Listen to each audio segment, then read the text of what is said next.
June 15, 1944, Saipan, Northern Mariana Islands. The air was thick with salt, cordite, and heat as waves rolled onto a beach already scarred by shellfire.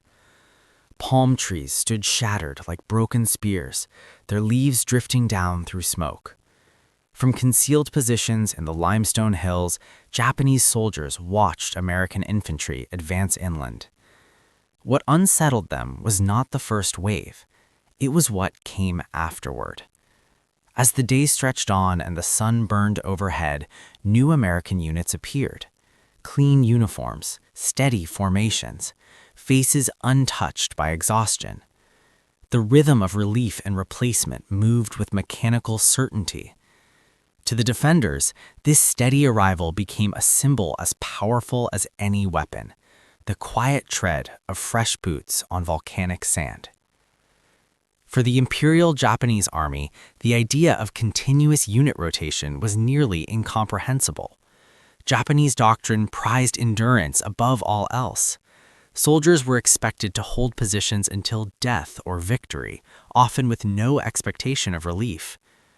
On isolated islands across the Pacific, garrisons fought knowing that replacement was unlikely, sometimes impossible. Supply lines were fragile. Reinforcement convoys were hunted relentlessly by American submarines. Once committed, a unit was meant to endure indefinitely. Yet on Saipan, and later on Tinian, Guam, Peleliu, and Okinawa, the Japanese defenders encountered an enemy who fought by different rules. American forces did not simply land and grind forward until collapse. They advanced in phases. Assault units were rotated off the line after days or even hours of heavy combat. New battalions replaced them, supported by engineers, medics, and logistics teams operating with clockwork efficiency.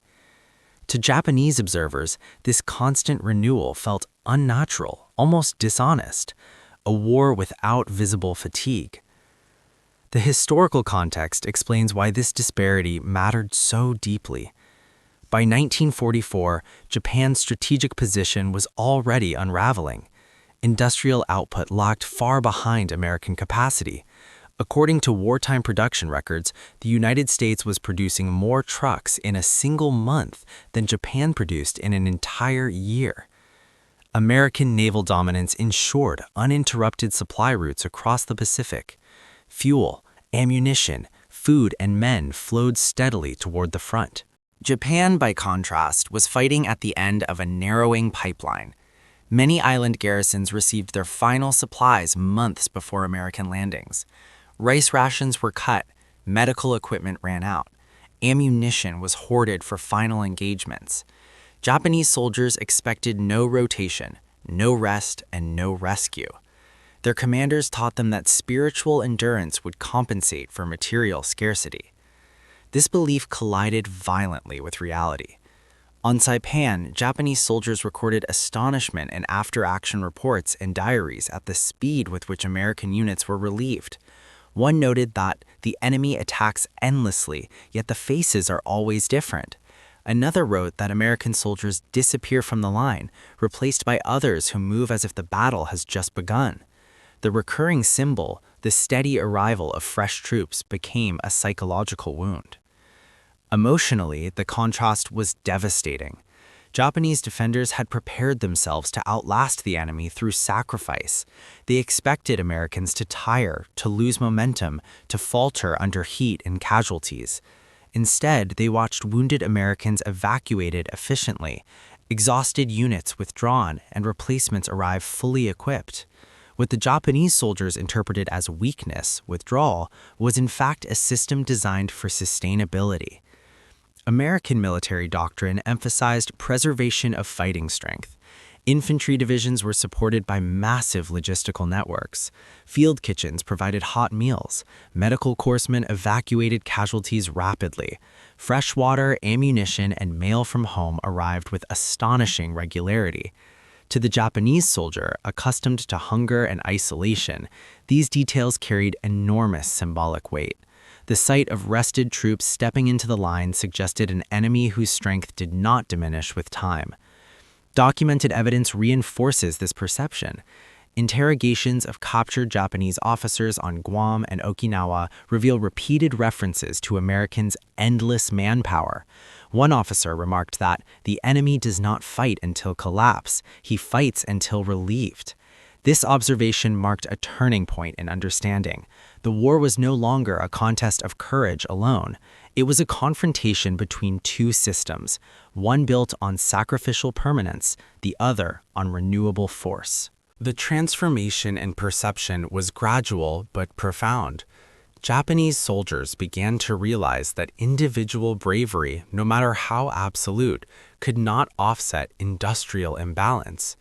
The American ability to rotate units meant experience was preserved, not consumed. Veterans were sent to rest, retrain, and return. Losses were absorbed without destroying cohesion. The battlefield became a place where time favored one side overwhelmingly. The symbolic object, the fresh unit itself, took on deeper meaning. Each arrival represented more than manpower.